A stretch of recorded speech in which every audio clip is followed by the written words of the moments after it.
Good morning and Boker Tov. I'm Rabbi Stuart Weinblatt, chairman of the Zionist Rabbinic Coalition. Our program this morning is being recorded as it's going to be posted on our website as part of the series that we've offered in response to Israel's war against Hamas. Our previous one last week was with Matt Waxman at the New York University School of Law, where he spoke about the international law and in terms of the legality of Israel's response, and was very, very informative, helping us to understand laws of proportionality as well as other aspects of the Israel's response. Today is a follow-up on that in many respects.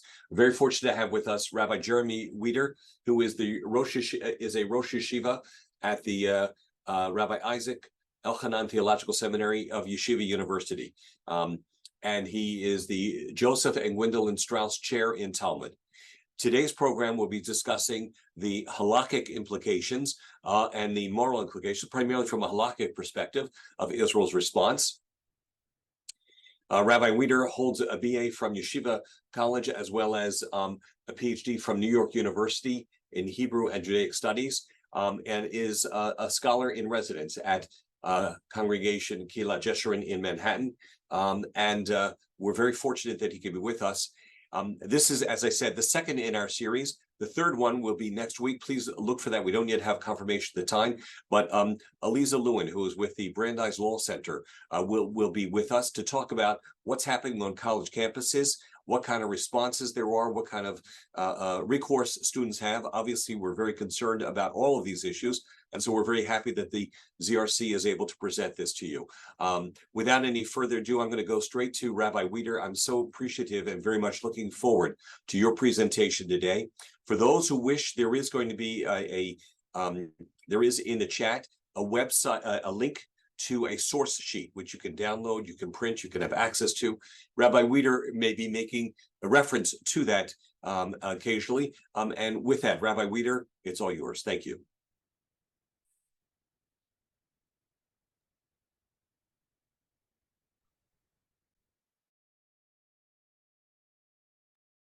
There we go. Thank you very much, Rabbi Weinblatt. It's a pleasure to be here, even if not under the ideal circumstances for Klal Yisrael.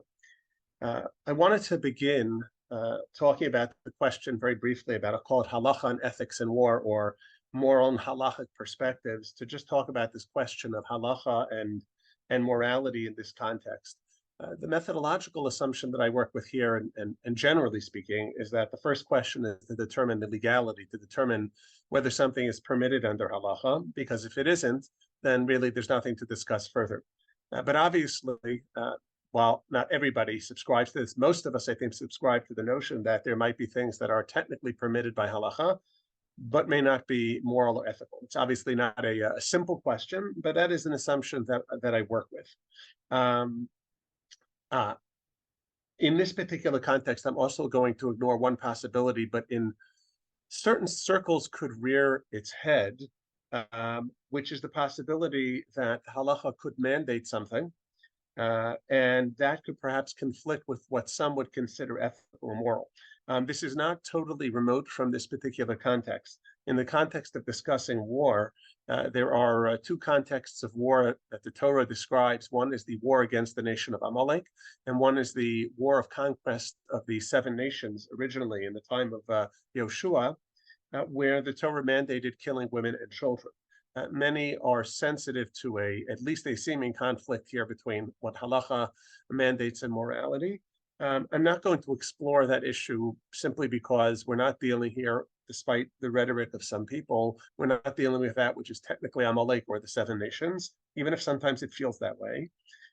And also because the issue, it should be noted, is an internal contradiction. It's not an external question of morality being raised here, but the principle that bothers some people, maybe many of us so deeply, the idea of killing women and children who would seemingly be innocent, is already embodied in the Torah's law itself of La Yumsu Avos Abanim Uvanim La Yumsu Avos in Devarim chapter 24. So there is potentially I'll call it a conflict between halacha and morality that could arise in the discussion of war, but it's not really our question right here. As I said, we're not dealing with a question of technically of Amalek or the 7 nations. So really, I wish to really only address today, I'll call it the halachic aspects, and only occasionally touch upon maybe a little bit the question of broader morality. This is a very difficult topic to address, talking about halacha, for a fairly simple and obvious reason. Halacha in its classic formulation in the post-Talmudic era relies primarily upon the Talmud as the source of authority. Generally, post-Talmudic halacha doesn't reckon with scripture. We would describe ourselves, those who accept Talmudic authority in one form or another, would describe ourselves, I think, as rabbinic Jews, not biblical Jews. So while obviously the Bible is sacred to us, we don't, if we want to figure out what the halacha is, generally speaking, pulling out the Chumash and looking and reading a Chumash and Rashi isn't the way we go about determining the halacha. Now, there are some exceptions to this rule, but they are pretty rare, although some of them may come up in our particular topic. So the problem we face here is a lack of material. The Torah deals with the laws of war primarily in Sefer Dvarim. In the Talmud itself, they really dealt with almost exclusively, not exclusively, in the last 3 chapters of Masechet Sota. But the problem is that if you look at the Mishnayot there, and there's not so much more in the Gemara, it's really just almost a halachic medrash on the parsha of war in Parsha Shoftim. Who doesn't go out to war, the ceremony, the Kohanim reading, who should be exempt, who should go back. There is no discussion of practically how do you wage war, and for an obvious reason. The last time there was an independent Jewish political entity was before the formulation and the redaction of the Mishnah. I guess the Hasmonean kingdom of the 2nd and maybe 1st century BC was the last time there was Jewish independence. I'm not sure what kind of ethics most of the Hasmonean dynasty adhered to, but clearly when rabbinic law, or I should say the corpus of rabbinic literature is being formulated, the war is not something that Jews wage. Jews are mostly victims. And again, there's here and there may be some stuff, but for the most part, this is not, and it's probably worth adding, the rabbinical establishment mostly was against war because it tended not to end well for the Jews. And so there's really nothing there. It's only in 1948, or maybe a little bit before, where you have the founding of a Jewish state, which has to have a Jewish army, a little bit before the War of Independence, that you can first start to have any discussion in classic halachic sources of how do you wage war, what is permitted, what is forbidden.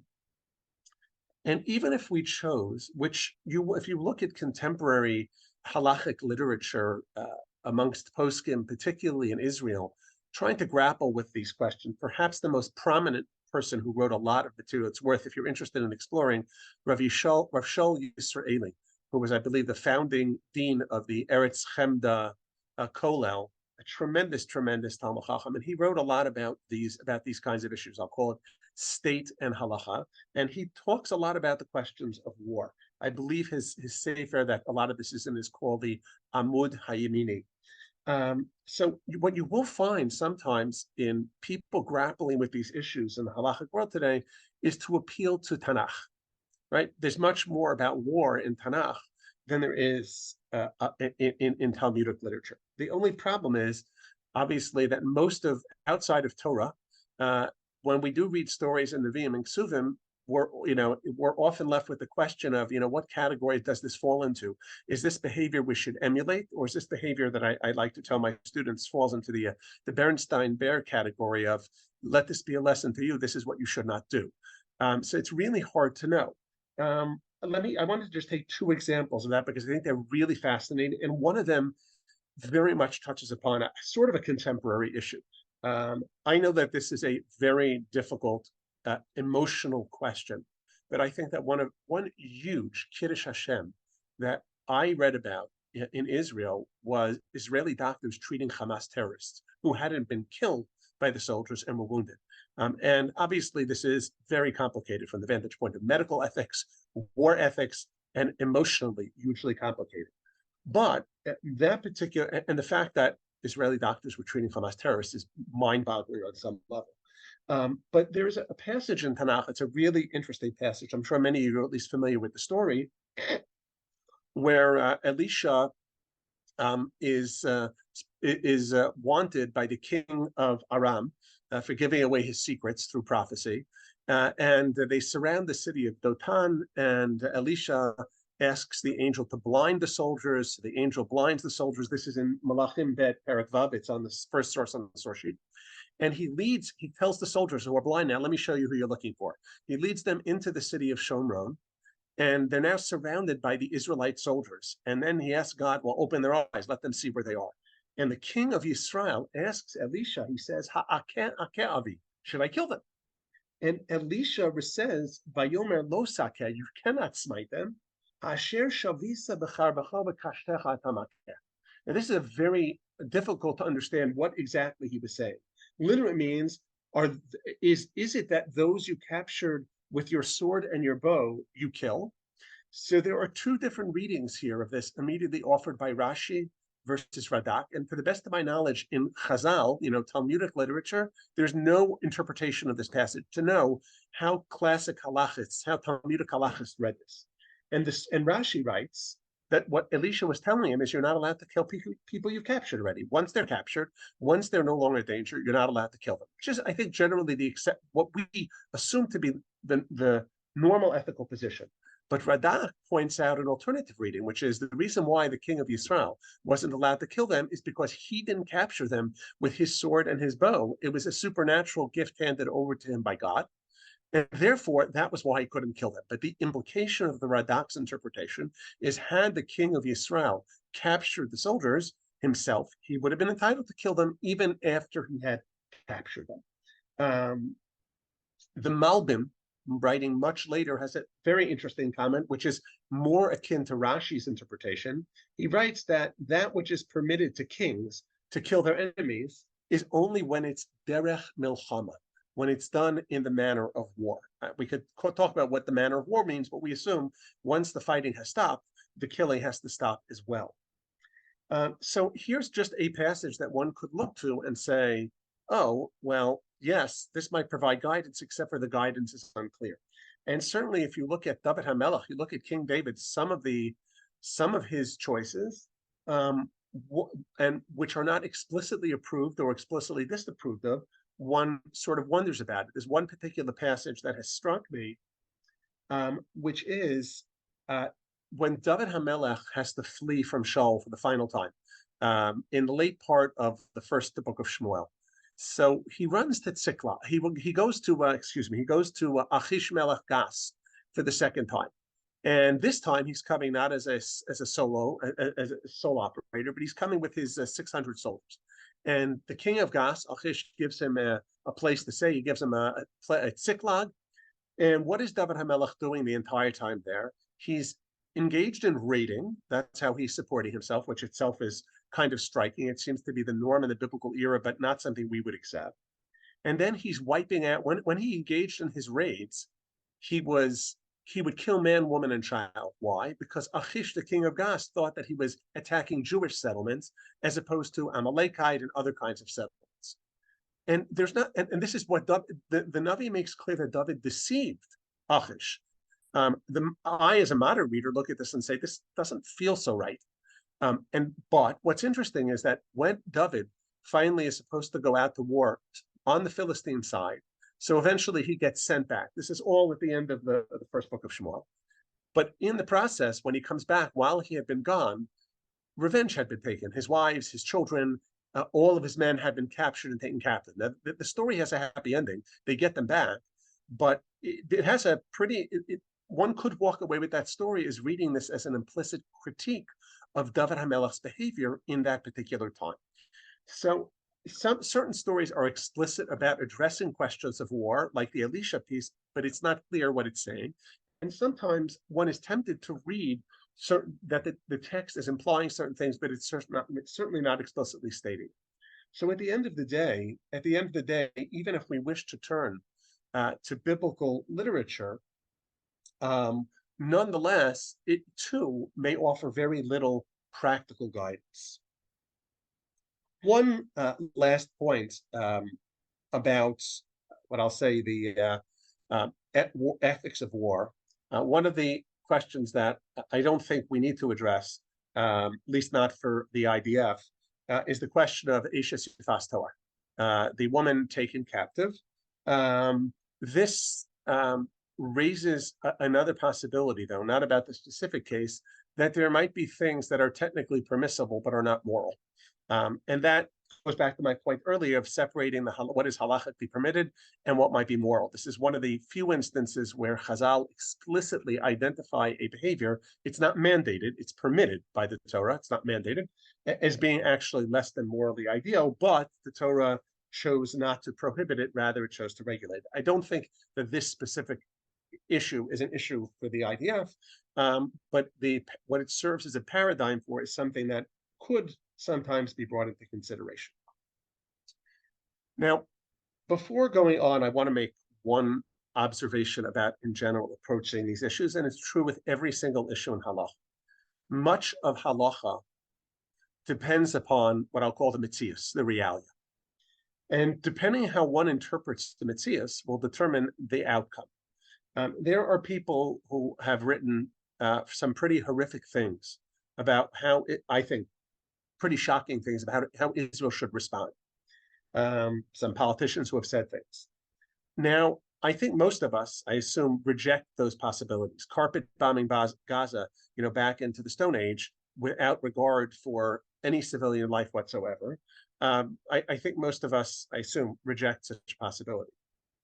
But we reject that possibility. They're possible multiple grounds. But one point I think is really crucial here, which is that the approach that we adopt is in many ways heavily determined by what we think the reality is. If a person thought that it is impossible that there will ever be peace in Israel with both Jews and Palestinians there, and it's either them or us, that would probably dictate a different kind of response if one believes that somehow peace or some type of, modus vivendi is sort of possible. That determination is not completely, there's a moral component to it, but it's also a political decision. I'm not going to weigh in on it at all. I'm working under the assumption here that some type of political resolution is ultimately possible. I work with that assumption. If one were not working with that assumption, one would presumably adopt a different position and perhaps with halachic justification. I think we all would agree that if a person wants to kill me and it's my life or his or her life, that I have the right to protect my own life. The assumption that I am working with, and someone could disagree with that, probably not anybody here, is that ultimately it is possible that it doesn't have to be completely us or them. So I'm going to proceed on that assumption, but I think it's important to acknowledge that when you hear extreme statements and sometimes invoking halacha, the statements might even be correct, provided that you accept the reality that's being described underneath. I am choosing, maybe I'm wrong, maybe I'm deluded, maybe I'm too hopeful to believe that those dire scenarios are not correct. But so that's what my analysis proceeds on. Now, the question is to what extent is war itself valid and what kind of norms govern it? So it's worth noting, just as a brief point, that the Torah and halacha recognize war as a legitimate enterprise. There are situations where the Torah mandates war, Amalek and the Seven Nations. There are also situations where there's what's called Milchemes HaRashutz. It's an optional war. Ki sikrav el ir lehilachem aleha, which is in Parsha Shoftim. And clearly, the Torah distinguishes between the rules that apply between one and the other. So there's certainly a notion that war is a valid enterprise. We're not really told. Milchemes mitzvah we understand. A mandatory war against Amalek, against the Seven Nations, or in self-defense, those circumstances are what they are. Under what circumstances is a Milchemes HaRashus permitted? That's not entirely clear. Now, the second point I think that's worth making is that there is a problem halachically with war. War entails killing people. And if it were for self-defense, or the Torah mandates it, so like as in Amalek or the Seven Nations, so then you sort of understand in both cases on different grounds on how murder is being, on some level, partially suspended. However, it's worth noting that obviously if the Torah permits Milchemes HaRashus, an optional war, So then you have to sort of figure out, well, okay, forgetting about when you're allowed to do that, on what grounds is that permitted? There is a comment of the Netziv from Naftali Tzvi Yehuda Berlin, late 19th century commentary in his commentary on Chumash and last week's Parsha, 2 weeks ago's Parshas Noach, where the Torah describes the prohibition of murder, and in the process it describes umiyad ha'adam miyad ish achiv edrosh es nefesh adam, and from not only animals that kill people, but from people who kill people. So God says, I will seek their blood. But the expression is used miyad ha'adam miyad ish achiv. On this verse, the Netziv, and there's no precursor to this in classic rabbinical literature, it's his own creative interpretation, but seeming describing what the reality is, says that the prohibition of murder only applies when it's miyad ish achiv, when people are behaving with one another as brethren. But when it's not ish achiv, when there's war in the world, then the prohibition of murder is somehow suspended. He's obviously trying to address that basic question of, well, why is war ever allowed? Now, that really describes a reality. It doesn't provide a moral basis, but it's descriptive. But there are other aspects of war which I think are very much relevant, even though we don't like to talk about them in this context, that halacha also suspends the norms of protection of human life. Two kinds of examples here. Let me frame it this way. We are permitted to kill, and what Israel is ostensibly doing here, and I believe they're doing, is essentially a war of self-defense. Now, we also have a concept of self-defense known as rodef, the law of the pursuer. But there are two fundamental distinctions between a situation of rodef and a situation of war. Number one, in a situation of rodef, in peaceful times, so you are not obligated to endanger your life to save another person. You're allowed, as a good Samaritan, to step in and kill the pursuer, but you don't have to do it if it endangers your own life. And generally, you can claim exemption from almost all commandments if your life is endangered in the process. However, when it comes to war, I've just come up with an enormous Halakhic chiddush, a novel point as to why I'm exempt from the draft. The Israeli army comes knocking at my door and says, we need you for the army. And I say to them, I would love to go, but I have a rule in halacha that we don't do things that endanger our lives. It's pikuach nefesh. I desecrate the Shabbos to save my life. I eat non-kosher food to save my life. So I would love to serve in the army, but I can't because it's endangering my life. Now, that's obviously a ridiculous argument, but the question is why? And the answer is because war means, by its very definition, suspension of pikuach nefesh, suspension of protecting life at virtually all costs. This is a point that's made by, it's not on the source sheet, I believe, unless I did put it there by some chance. It is source number 8. It's made by the Minchas Chinuch, the commentary on the Sefer Chinuch.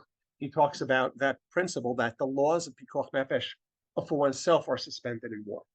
The second issue, and this is very, very obviously relevant to the current situation. If someone is, God forbid, threatening my life and I have a gun, I'm allowed to shoot them. But I'm not allowed to shoot them if I might kill someone else in the process. In other words, I cannot kill a single innocent bystander to save my life. And for that matter, let's say I'm one of 5 people. I can't shoot at the pursuer to save their lives if I might kill an innocent person. The law of rodef in peacetime is governed by the principle that you are only allowed to undertake an action without collateral damage. However, when it comes to war, the rules change completely. There is an enigmatic statement. It's source number 9 on the source sheet. If you have it printed, it's the back of the second page. Shmuel says, "Malchusa dekot lachad mishita ba'alma lo mi'ad." A malchus which kills 1 of 6, 1/6, literally ba'alma in the world, is not punished for it. Now, some understand this to mean that and this is relevant too, that when engaging in war, you're allowed to do things that will endanger part of your soldiers. Right? You're allowed to do things. Israel is sending soldiers into Gaza. We know, unfortunately, statistically, we know not all are going to come back alive. That is a valid enterprise, even though you know you're going to lose soldiers, because that is part of the process of war. The laws of pikuach nefesh are suspended. Some also understand this is that if you kill, 1/6 of the population in the war, that's also lo mi'ansha. The army, the king who's responsible, is not punished for that. understood in all of this is that the normal restriction on the law of Rodef, where you cannot have collateral damage, is suspended in the time of war. Now, this doesn't give us exact guidance as to what percentage. I believe that that Rabbi Weinblatt referred to at the beginning, the discussion of proportionality. Right? Proportionality, as I understand it, means that you're allowed to engage in strategic actions that might kill civilians, but the strategic gains have to be weighed against, the potential loss of civilian life. Now, and how much danger? The flip side is, how much danger do you have to put yourself into in order to avoid killing civilians? This issue has been discussed by some contemporary poskim. The problem is that there are no sources for it. It comes purely from, I'll call, moral intuition. Some of them have argued that it doesn't matter what the collateral damage is to save the life of one Israeli soldier. One is allowed to engage in certain kinds of activity. A number of prominent poskim have said that. Rav Aaron Lichtenstein, as a Zichrono Livracha, adopted a different position. He didn't think that there was no limit to that. He thought that there was a particular, limit. He wasn't sure what it was, at which he would say, no, there's a certain amount of civilian casualties that you can't incur just to save the life of one soldier. I'm not going to take a stand on that particular issue. I just want to make one comment that really complicates the issue. If you adopt the position that, that there is a cost-benefit analysis and you cannot kill any number of civilians for a strategic purpose just to protect the life of one soldier in the process, I understand that vantage point. I would just ask every one of us to ask the following question: what if that one soldier were your son? And I don't know what the answer to the question is. I just know this is a complicated question of which halacha doesn't provide explicit guidance, and I'm not sure morality, however one defines that, provides such clarity as we would like. It's a really, really difficult question. But that really, there isn't much more, I think, that halacha has in terms of its direct content to say about specifics. Again, the real question is killing captives, killing soldiers, killing civilians, strategic value. I think it is pretty broadly accepted that targeting civilians is prohibited, probably, and even for what you would call strategic purposes. Targeting soldiers is a very different kind of question. Then or militants. Then the question becomes how much collateral damage and how much is acceptable. Okay. Now, I want to turn the discussion a little bit to one other broad topic here, which is the question of international law and halacha. And what I mean by that is, does halacha recognize international law? If halacha says something is permitted, does a halachic Jew consider him or herself, or should Medinat Yisrael consider itself bound by international law? Now,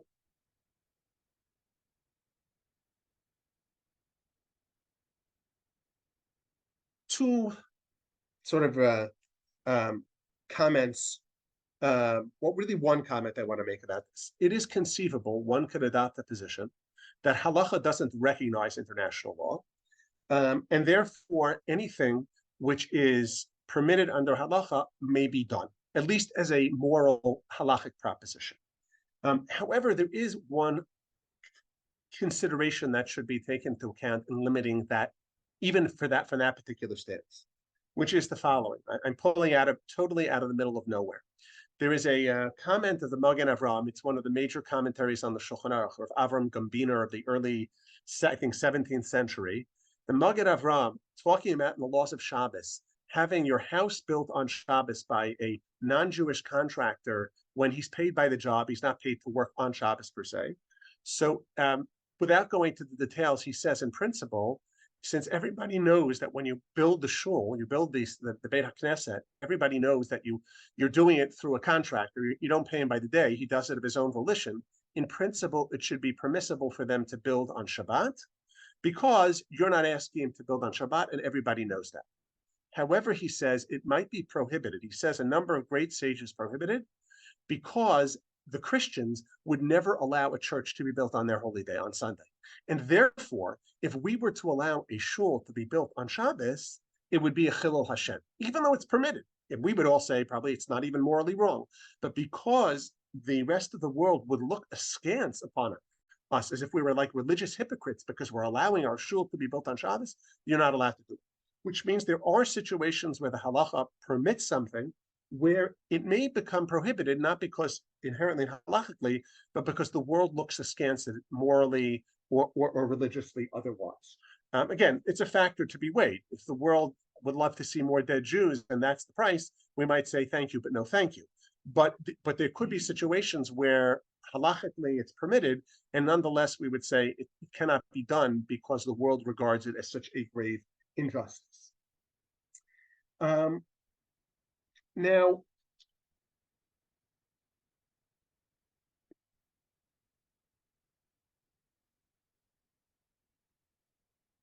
talking about international law, is there a basis for halacha recognizing it? Now, there are two ways that one can go about approaching this topic. The first way is to argue that there is some type of system that the Torah expects from humanity, which of course applies to the Jewish people as well, applies to Halakhic Jews, which is sort of an overarching structure. Now, there's no mention of this anywhere in Jewish sources because in the time, again, that rabbinic literature was formulated, there wasn't a system of international law. It was the law of the jungle. It was might makes right. The Romans did whatever the Romans wanted to do. It didn't matter whether somebody thought it was inappropriate. That was the way things were.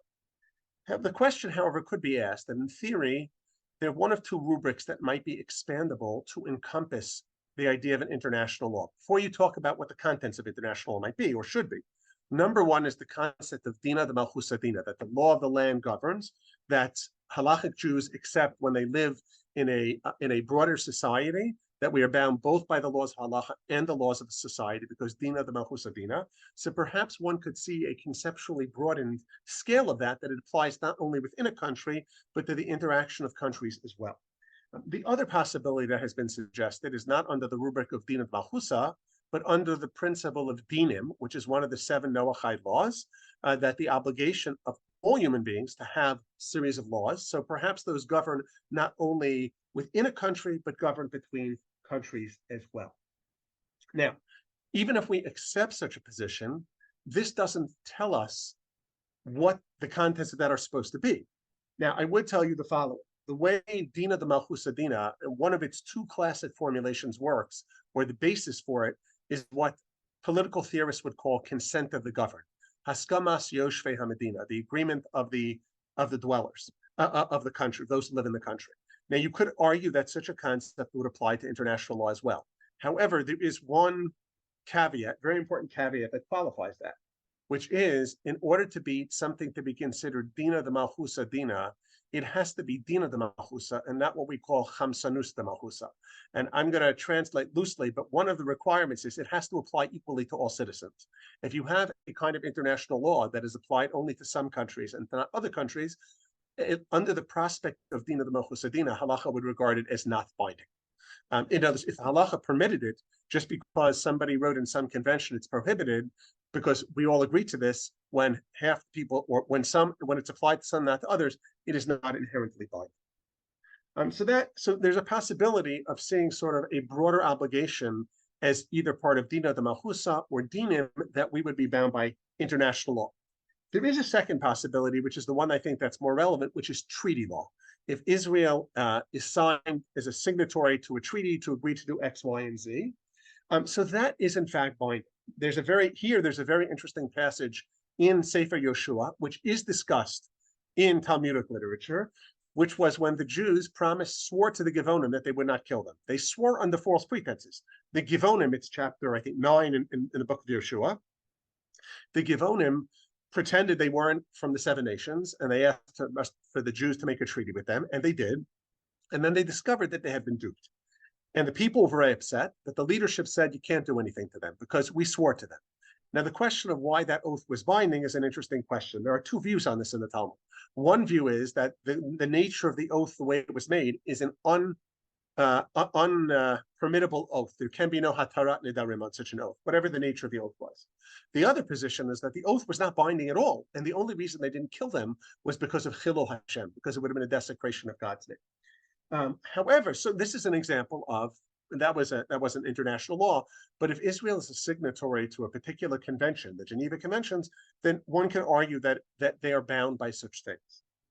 However, there is here too one very important limitation.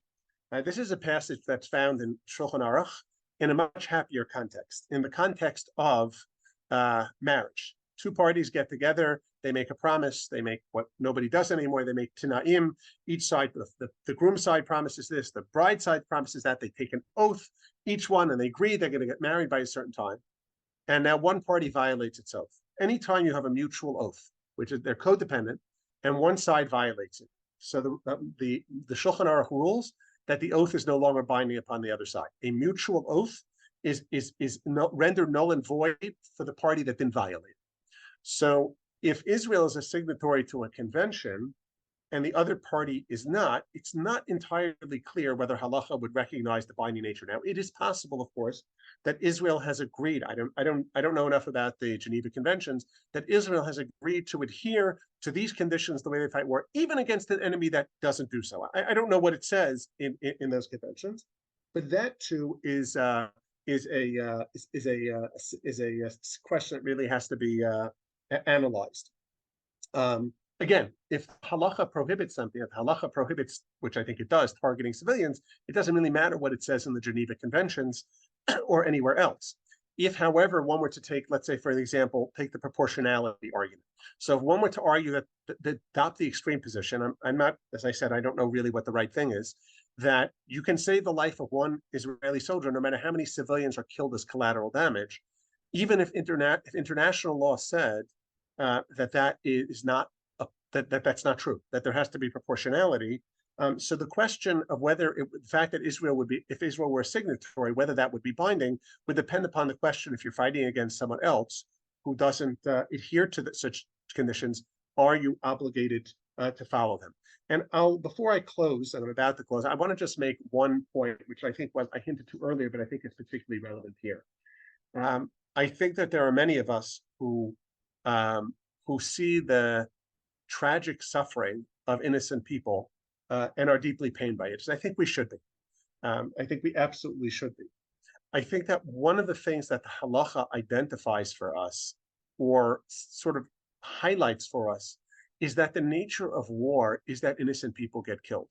And it is a human being's misfortune to be on the side, any particular side in war, even if you're not a combatant, because innocent people, civilians, get killed. That is what war is.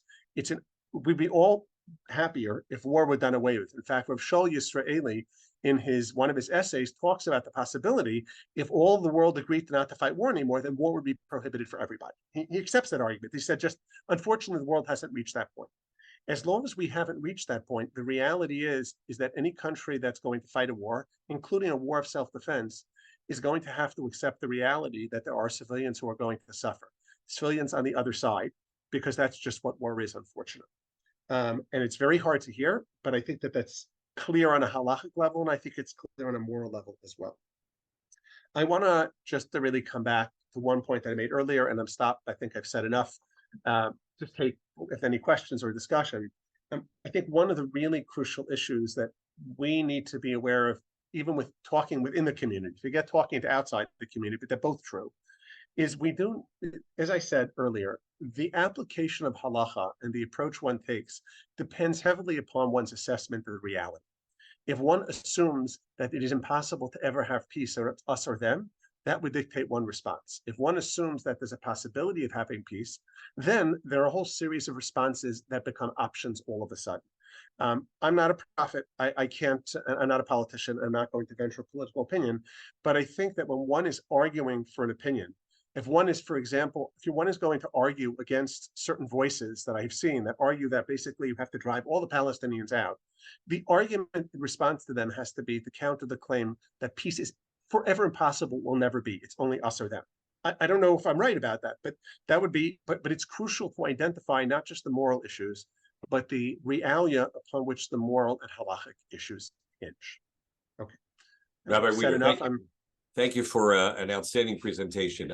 There's so many excellent points you've raised here. I'm looking forward to going to our website to listen to it a second time, just to be sure to process and digest all the information you've given us. One of the insights for me is something, I mean, it's an obvious point I hadn't thought about earlier, but that is that, of course, when Talmudic law was being written, when rabbinic law was being written, we did not have an army, we were not independent. And so that's an interesting point. But one of the things, let me just ask you two quick questions I want to ask you. First of all, can you clarify for us what in short answer form, what's the difference between the war of obligation and a war that is permissible? And is this self-defense? Is that the Milchemet Chova, the obligatory war, or is that a third category? So if yes, you could... thank you. I'm glad you asked that. There are three categories, certainly in terms of the practical ramifications. What the Torah spells out, it talks about two explicitly. It talks about an obligatory war, Amalek, 7 nations, and the primary difference is you have to kill all of them, man, woman, and children, with whatever moral difficulties that entails. In a Milchemes HaRishus, there the Torah says that you can keep the women and children alive. And presumably, if you were allowed to, you're not allowed to kill them. A war of self-defense is obligatory in the sense that it's self-defense, but it's not. You're not permitted to kill the women and children because there's no commandment of the Torah, lo sechayek kol neshama. So once there's no commandment to do so, I think it's assumed that if the women and children, and I would say any non-combatants, if it's an obligatory war, but the permission of the obligation to wipe out the entire population does not apply. So interesting. So the war of obligation in Milchemet Chova, in many respects, is irrelevant today because we assume that we don't know who Amalek is and who the 7 nations are. If I understand correctly what you're saying, this would be what Israel's pursuing right now would be a Milchemet Rosh. I would call it, the Gemara has 3 categories actually: Milchemet Rishut, Milchemet Mitzvah, Milchemet Chova. This would probably fall under the category Milchemet Mitzvah. And explain again what that means, just one more time. So there's optional. Well, the Gemara struggles. There's optional. There's a mitzvah, which presumably you're obligated to do, and then there's chova, which is an absolute obligation. If I'm not mistaken, I think I have this correctly. Amalek and the 7 nations in Milchemet Chova. Territorial expansion is Milchemet Harishut, and Milchemet Mitzvah, I think. And even if I'm not textually correct, it would capture this middle category of a war that you must fight, but it's not a Milchemet Chova either. And the reason you must fight it is because it's of self-defense. Self-defense. Yeah. Okay. Now, you haven't touched upon the Rambam and Maimonides, and I believe that he does speak extensively about some of this. Can you share and enlighten us a little bit about the Rambam on the? I don't think the Rambam really has anything beyond the minimal Talmudic law. He has one passage that I had in my notes I didn't discuss for time, but I'll mention now, which has come up, not because I think that it should be followed, but you should be aware of the conversation. The question of the responsibility of the civilians and civilian population in Gaza for, let's say, for not having overthrown Hamas. So there are some who've said, well, and I'm not going to, let's assume for the moment, let's work with the assumption that there's a large part of the civilian population that would like to be rid of Hamas and would like to make peace. Again, there are those who will get up and claim there's almost no such thing, that even the Gazan civilians who hate Hamas, it's not that they don't like Hamas killing Israelis, it's just that they don't like the repercussions, and Hamas is oppressive to them as well. But let's assume that there's a significant part of the population that hates Hamas and would like peace, and they're victims of Hamas as much as Israelis. So working with that assumption, the story of Yaakov's sons, Shimon and Levi, wipe out the entire city of Shechem. So, and Yaakov Avinu gets very angry at them afterwards, and it's not clear what his objection was. Maimonides writes that it Shimon seems and Levi he's angry because of what others will say about him, which relates a little bit. So that's right. So Maimonides says that they were justified in killing Shechem because the people were responsible for dinim. They were responsible for all the 7 Noahide laws, and they had failed to punish Shechem. And therefore Yaakov was only angry at his sons because they had endangered him, because it was strategically stupid, not because it was immoral. However, Nachmanides, Ramban, in his commentary on that story, goes, the Rambam is in the Mishnah Torah and the Laws of Malachim in the 5th chapter. I think I put it on the source sheet. Yes. Ramban, Nachmanides, in his commentary disagrees, and he thinks that Yaakov was angry at them not only on practical grounds, but on moral grounds as well, and that they were not responsible for Shechem's behavior, especially even if they supported it, if they didn't do it, they were not liable for the death penalty. Even more so, says the Ramban, because they were probably scared of Shem too. He was their ruler. They didn't have the power to do so. So that issue has been discussed in this particular context on the assumption, which again, I prefer to operate with, I hope I'm not naive, that there's a large civilian population in Gaza that really hates Hamas and would like to have peace. The question now becomes, does it matter? Are they responsible anyway? That I'm not adopting a position on the debate between Rambam and Ramban. I admit to being uncomfortable with Rambam's position. I find it hard to blame people in that case. But that said, you should be aware in this discussion that this particular issue has been raised, if you're talking about source materials. Thank you. Before I ask my next question, just want to invite anyone who does have a question to please put it in the chat, and we'll be happy to present it to Rabbi Wieder. The next question I have for you is the concept of Toar Neshek. The Israeli IDF does have a set of moral laws. I believe there was a Kasher, I believe, was a guy in Israel who developed them. Are you at all familiar with their concept and how it's applied, or where they would come from? I don't know of the contents. The only thing that I'm pretty sure about from a number of years ago, I don't think I heard him speak, but something maybe Professor Moshe Halbertal wrote, was that he sat on a committee that when Israel wanted to engage in drone strikes, that the committee had to approve it. There was an ethics committee that had to approve certain kinds of things. I don't know of the specific rules of that or other rules of engagement. Okay, so going back then to your presentation here, in the context of how the halacha has been developed, looking at the principles primarily in the time of Malachim, primarily from the books of Kings, which have been the times when Israel was able to wage war, and the Jewish people had both the army and the power and the ability to do that. What would you take from there in terms of, I know you've alluded to this, but I want to just try and put it succinctly in terms of what Israel under the current situations, because you gave a couple of scenarios where you say, well, if we assume such and such. So knowing what we know about what Hamas has done, what their intentions are, and so on and so forth. If you were asked, if you ran the zoo, if you were the chief rabbi of Israel right now, Halavai, and they return to you and say, what do you think about this? Rabbi, what kind of a response might you give on that? So honestly, I don't think I could respond. I feel very strongly that if I were being asked the question, the political establishment would have to come to me and say, these are the realities. I feel very, it's a comment that I heard from one of my teachers, that Rabbi Soloveitchik, after the 1967 war, said that he would give back everything captured to save the pinky of one Israeli soldier, for net saving Jewish life. But when he was asked whether they should engage in peace negotiations, he refused to answer the question, not because he didn't have his own personal opinion, but because he felt that Rabbi Soloveitchik, the great Talmudic authority, who was an authority in Talmudic matters, as opposed to Rabbi Soloveitchik, the individual, balabas, who had his own political opinion, he didn't want to blur those roles. And so I think that if you're approaching the rabbin with the question, the political and military establishment has to determine what they think the most accurate political reality is. What are the prospects of X, Y, and Z going forward?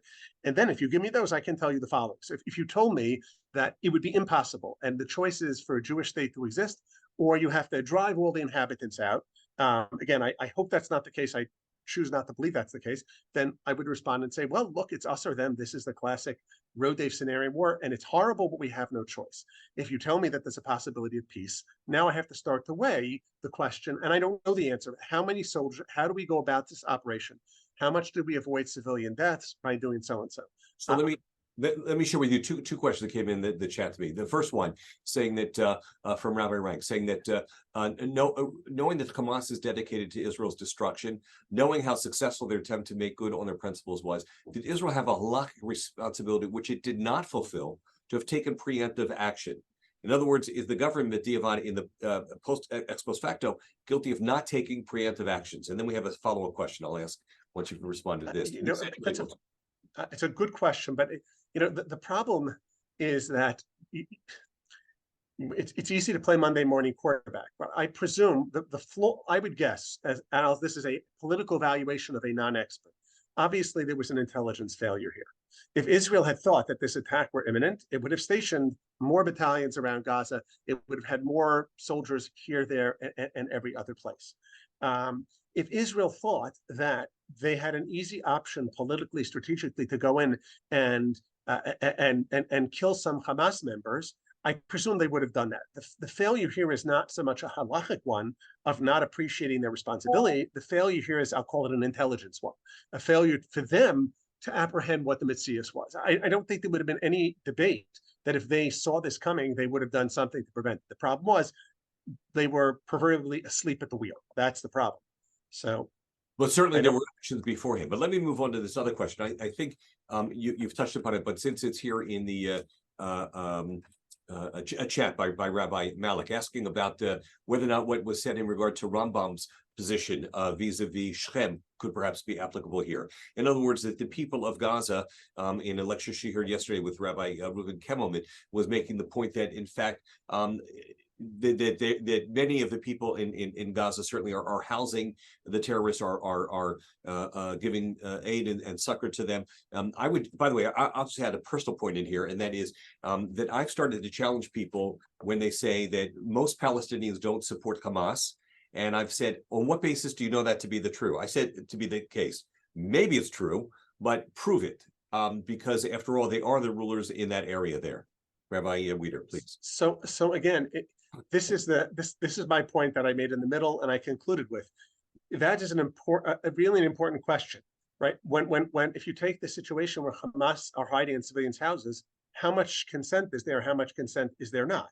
That's obviously an absolutely crucial question. If you give consent, if it's voluntary, the civilian is not a civilian anymore. They are actually actively aiding and abetting a terrorist. They are now a legitimate military target. The problem is making that determination. I can't make that determination. I think you're absolutely right. People say that most Gazans don't support Hamas, and that might be true if you take polls. But again, we don't know which part of Hamas they don't support.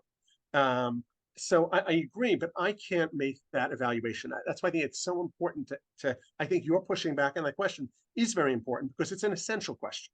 It's an essential question, and it's a painful question because if you adopt a certain, again, I'm choosing maybe naively not to adopt, the position of they basically all want to kill us. But if you adopted that position, you would then it wouldn't be a moral question anymore, right? Then the carpet bombing option would be morally legitimate. It would be strategically difficult to implement because of world response and so on. So I'm horrified by the thought that should be the truth, but maybe I'm blinding myself. But again, it comes back to the point that so much of the response is dependent upon the reality of the Metzius. Yeah. And one of the questions, perhaps this may be our last question from Rabbi Rosie Chaim, and that is there a difference calling Hamas terrorists versus recognizing Hamas as being the actual government of Gaza? In other words, as a ruling party, as a government, does that affect some of the rules that you referred to before? So that might actually, and I've never thought of that particular that formulation. It's a very well formulated question. I think this is clear. The fact that Hamas is the ruling government means that you're engaged in war. You're not engaged just in a self-defensive individual action, what we call pursuing the rodef. You're actually engaged in an act of war, which allows much broader latitude to operate. The question is, what if Hamas, what if it were a lawless place? Or what about, let's go to the West Bank for a second, where the PA is at least nominally in charge, but there are a lot of Hamas members. And the PA, for any of its flaws, is not Hamas. I'm comfortable. I don't think they're, kulam tzadikim, etc., but they're not Hamas either. So the question is, if Hamas is operating in their territory, and not all of it willingly, it's obviously all complicated, how does that determine it? Is it a war now, or is it a self-defensive action? That's a little more complicated. I think ultimately, I'm not sure that it matters. I'm not sure there's a distinction. I think both of those are situations of war. Certainly, if you had a lawless population and terrorists operating from them, I think that's war. But it's a good question. I can't say I'm 100% certain. It doesn't matter in this circumstance because Hamas is the government. So I think that's pretty clear. But it's a very good question. Thank you. Thanks, Rosie. And thank you, Rabbi Wieder. I can't just help but to conclude on a little bit of a cynical note and wonder whether or not imams are currently having a discussion as to whether or not in Islamic law, what they're told about what Hamas did in the settlements outside of Gaza, whether or not that was permissible. But at any rate, be that as it may, thank you everyone for joining us. And please look for the announcement about next week's conversation, which will be, and this will be posted on the website, as is the other one that we've had. And next week, when we'll have a chance to talk specifically about what's happening on college campuses, what to do about it, and what kind of response is appropriate. We welcome your comments, suggestions through the Zionist Rabbinic Coalition. Thank you very much, Rabbi Wieder. Wonderful, wonderful presentation. You're welcome. Pleasure to be here. Pray for the peace for Israel. Thank you. Amen. Take care.